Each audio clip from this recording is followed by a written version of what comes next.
Welcome and welcome back mga master sa aming panibagong adventure. So bali ang kasama natin ngayon si Master Amado. Ayan.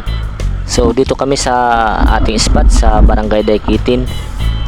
So medyo lumalakas na yung alon pero susubukan pa rin naming mamana. Syempre para may pang-ulam tayo. So kung napadaan ka po dito sa aking channel ay don't forget to subscribe po. At pakipindot na din ang notification bell para lagi kayong updated sa mga videos na aking i-upload. At unang target natin mga master ay isang pugita. Yan, napakalaki niyan. Bale, hindi ko na nakuha na ng video kung paano ko siya napalabas dun sa butas. Medyo nahirapan din ako dito kasi medyo malaki-laki nga.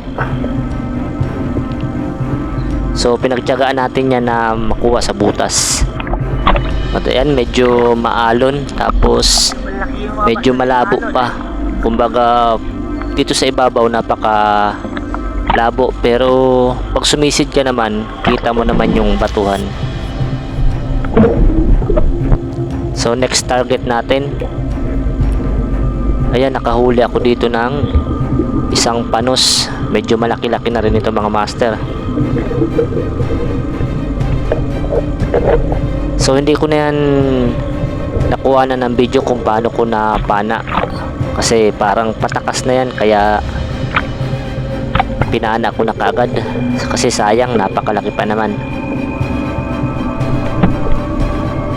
At ayan si Master Amado, may nahuli siyang isang pugita din pala.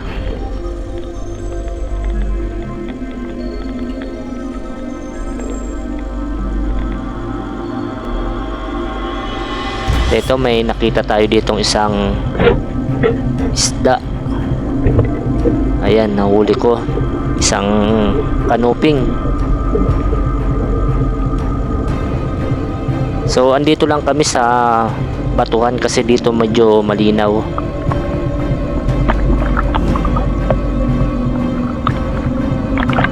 Ayan, medyo may alo na pero kaya pa naman.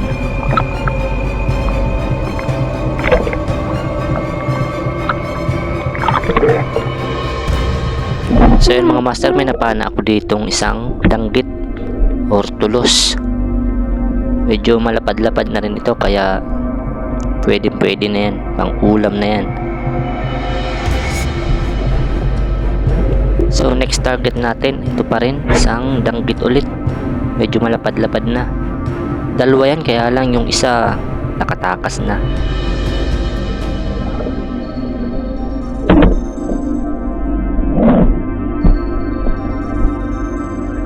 So yan mga master, kami ay nag-decide ni Master Amado na umuwi na kasi medyo malabo na tapos medyo malakas na yung alon at malakas na rin yung current kaya uuwi na muna kami. Bali nag-usap na kami, babalik na lang kami mamayang madaling araw. So ito yung mga nahuli natin. May isang pugita, isang panos, saka may mga danggit. Ayan. Ayos na rin yan pang ulam pero susubukan pa rin namin mag-dive mamayang madaling araw. So ito naman yung huli ni Master Amado. Ayan, konti din lang ang kanyang huli. So sana medyo malinaw mamayang madaling araw pagbalik namin. Master Amado, shout out to Master Amado. So next time na lang ulit kami. So siguro baka mamayang madaling araw mag-dive ulit kami pag nakamalay. Ayan, may nabumili nung huli natin panos at tinimbang natin, nasa 805 grams. So ayan na. So ayan mga master, bali second dive namin. Bali si Master Amado hindi siya nakamalay siguro kaya hindi siya nakasama dito. Bali ang kasama natin si Jano TV. So mga 2:30 AM na ito. So sinubukan namin mag-dive ulit pero ayan, medyo malabo pa rin pero sisikapin naming makahuli pa rin ng isda. So ayan, nakahuli natin isang ilak.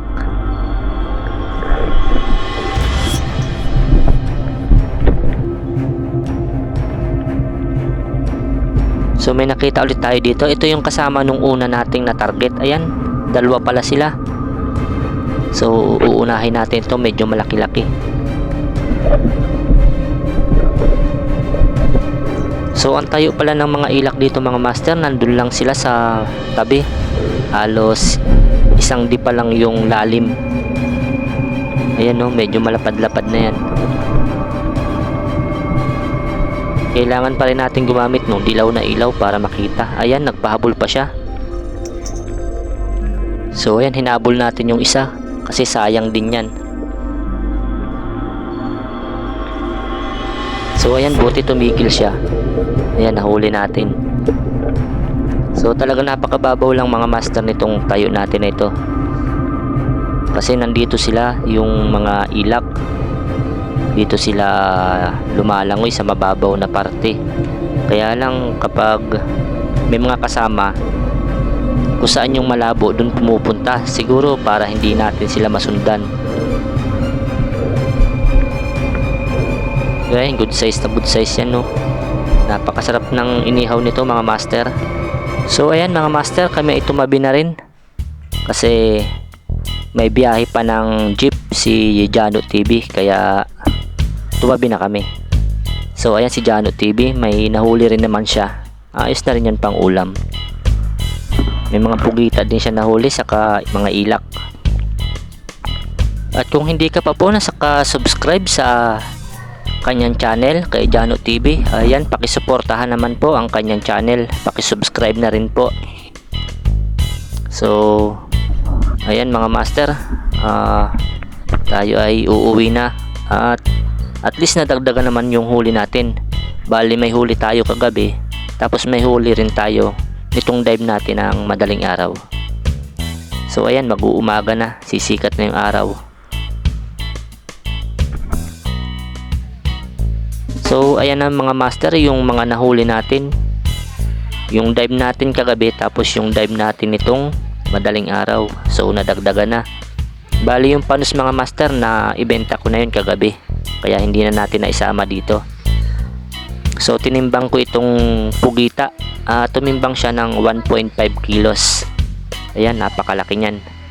So maraming salamat po sa inyong panonood, at kita-kits po tayo next adventure. Thank you po and God bless you all.